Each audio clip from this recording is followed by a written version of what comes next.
Hello, this is Anvati. Welcome to the news with NDTV. It's Tuesday, September 16th, and coming up in today's episode, 4 deaths reported as yet another cloudburst hits Uttarakhand. AI-generated Annadurai video sparks political row ahead of Tamil Nadu elections scheduled for next year. Hospital manager arrested for alleged rape and then subsequent live threats of female staff in a Bengal hospital. And UN report claims Israel committed genocide in Gaza. At least 4 people have died, with more than half a dozen still missing after intense flash floods struck the hill town of Dehradun late last night. A severe cloudburst struck Dehradun, Uttarakhand on Monday night, triggering widespread flooding and causing extensive damage to the area. Several houses in the Tapovan area were submerged, while the Dhara and the IT park faced serious waterlogging.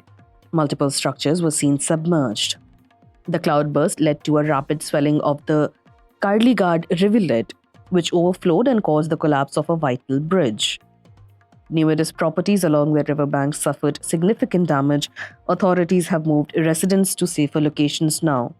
Early in the morning, Uttarakhand Chief Minister Pushkar Singh Dhami took to social media to confirm the situation, wherein he noted some shops have been damaged due to heavy rain in Shahastradhara, Dehradun. The district administration, SDRF and police are actively engaged in relief and rescue operations. Mr. Dhami also assured that he would personally monitor the developments closely. Prime Minister Narendra Modi spoke to Mr. Dhami over the phone to assess the situation. The Prime Minister assured full support from the central government, stating that the Union administration stands firmly with the state of Uttarakhand in this hour of disaster. Home Minister Amit Shah also held a conversation with the Chief Minister and promised every possible assistance from his ministry to aid relief efforts. The state has been suffering a lot lately due to such events like flash flood, cloudburst, and so on, as the monsoon is receding. District Magistrate Savin Bansal, Sub-Divisional Magistrate Kumkum Joshi, and other officials visited the affected area during the night to oversee rescue operations. Mr. Bansal ordered rescue teams to search for 2 missing persons from that exact locations. Teams from NDRF, SDRF, and PWD are on site with bulldozers to clear the debris. However, the visuals show there is a lot of debris and silt covering the area after the water passed on. Due to the ongoing emergency, the district administration has ordered the closure of all schools from class 1 to 12 in Dehradun. Subsequently, in another location, a truck was seen stranded as the water overflowed around it. There were several people standing on the truck, exact number unknown. As they waited for rescue, a sudden swelling of the water swept them away. The IMD has reported that Dehradun received 67 mm of rain per hour during the event, which, while intense, does not meet the official criteria for a cloudburst.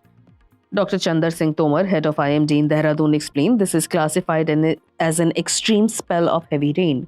An orange alert remains in effect until Wednesday morning, warning of further heavy rainfall in Dehradun and surrounding districts. Since June 1, Uttarakhand has recorded 22% more rainfall than normal, with some districts such as Bageshwar experiencing up to 239% surplus. Experts link these intense rainfalls to changes in air mass interactions and broader climatic shifts, with some attributing the extreme weather to climate change. This event follows a similar cloudburst in August, which led to missing persons and damage in Chamoli district, underscoring the ongoing challenges posed by severe weather in the region. In West Bengal's East Midnapur district, a facility manager at Pankshura Super Speciality Hospital has been arrested following serious allegations of rape and criminal intimidation involving multiple women working at the hospital. The accused, identified as Zahir Abbas Khan, is alleged to have sexually assaulted several contractual ward attendants by calling them to his office and threatening them with job loss or death if they spoke out. The matter came to light after one of the women found the courage to file a formal police complaint with the Panchkura police. Police have confirmed Khan's arrest. He is expected to be produced in the court later in the day. The complainants, who all worked as ward attendants on contract, said the assaults had taken place over a period of time. Officials said the supervisors have demanded the strictest punishment for the accused.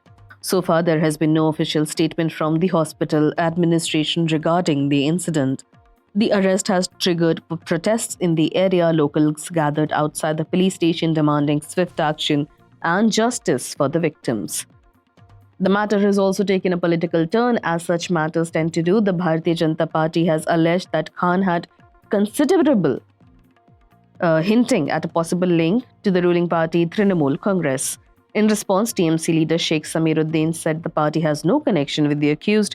He described Khan as a fraud who had misused the party's name for personal gain. Uddin called the incident shameful and called for strict punishment.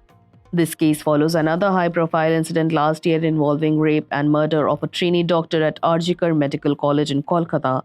The main accused in that case was a civic volunteer named Sanjay Roy, who was arrested. The investigation was later transferred to the Central Bureau of Investigation on the direction of Calcutta High Court.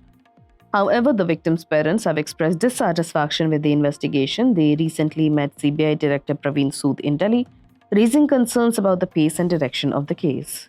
On the one-year anniversary of the incident, the family held a protest rally titled Nabana Abhiyan. The march ended in clashes with police after demonstrators attempted to move towards the state secretariat. The victim's mother alleged she suffered a head injury during the action.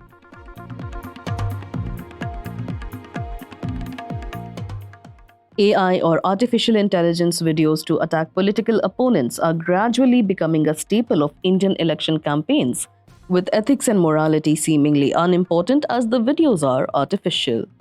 Campaigning for the 2026 Tamil Nadu Assembly election took dramatic turn this week as actor turned politician Vijay's party, TVK, released a controversial AI-generated video featuring former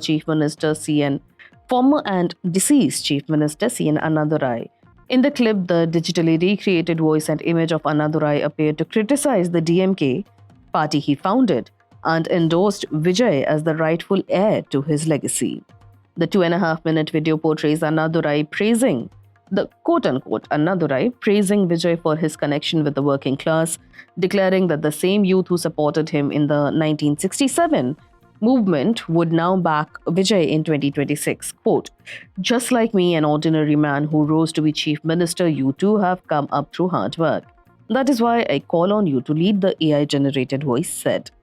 The video also sees the quote-unquote Annadurai endorsing Vijay's administration for social reformer E.V. Ramasamy Periyar and accusing today's DMK leadership of prioritizing dynastic politics over public welfare.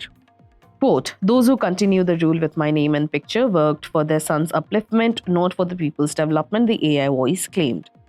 The DMK responded quickly, condemning the video as manipulation of technology for political advantage. "This is a deepfake video and a cheap tactic for political gain," said party spokesman A. Saravanan. "Using AI for social good is fine, but misusing it for politics, the people will see through it." The AI-generated Annadurai also made references to controversial issues such as the sale of alcohol and Hindi imposition, both sensitive topics in Tamil Nadu politics.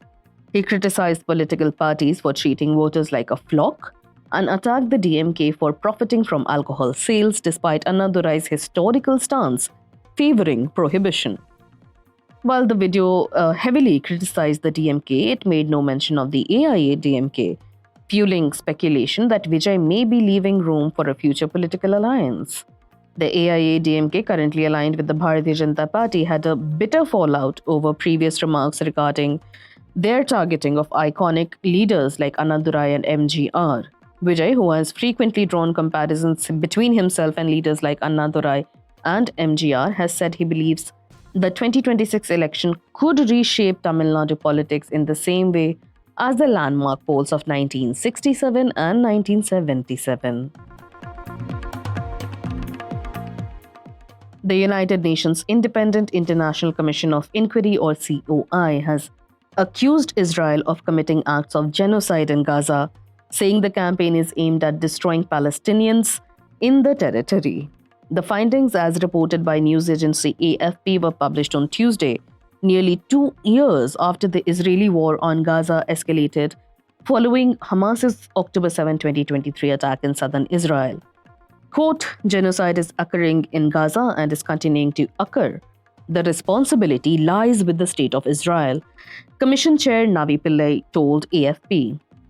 The COI, while not a legal body, has been investigating human rights violations in the occupied Palestinian territories.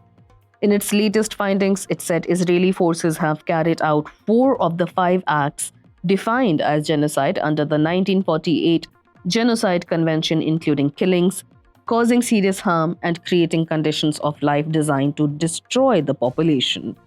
According to the report, Israeli leaders, including Prime Minister Benjamin Netanyahu, President Isaac Herzog, and former Defense Minister Yoav Gallant, have all incited the commission of genocide. Pillai said there has been a failure by Israeli authorities to prevent or punish such incitement. The report also pointed to statements made by Israeli civilian and military figures as evidence that the alleged genocidal acts were carried out with intent. The war, now approaching its second year, has left nearly 65,000 people dead in Gaza, most of them women and children, according to the Gaza Health Ministry. The United Nations finds these numbers credible. However, a recent study published in Lancet claimed the number could be in hundreds of thousands. Most of the population has been displaced, with the UN warning of famine in Gaza City.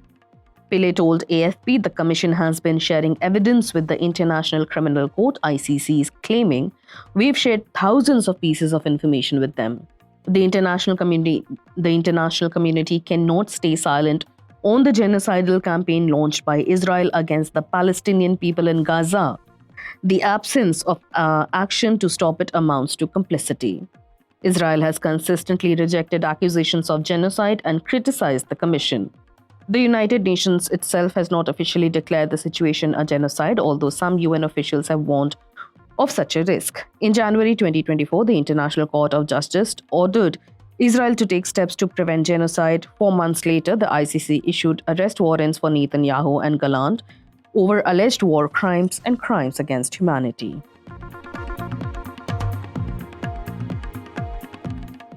That's all for today. You were listening to the news with NDTV, your daily newspaper and TV bulletin wrapped in a compact podcast. If you want to catch up with the day's events in a hurry, do remember to subscribe to the news with NDTV on Apple, Spotify, and the NDTV News app. This is your host Anviti signing off.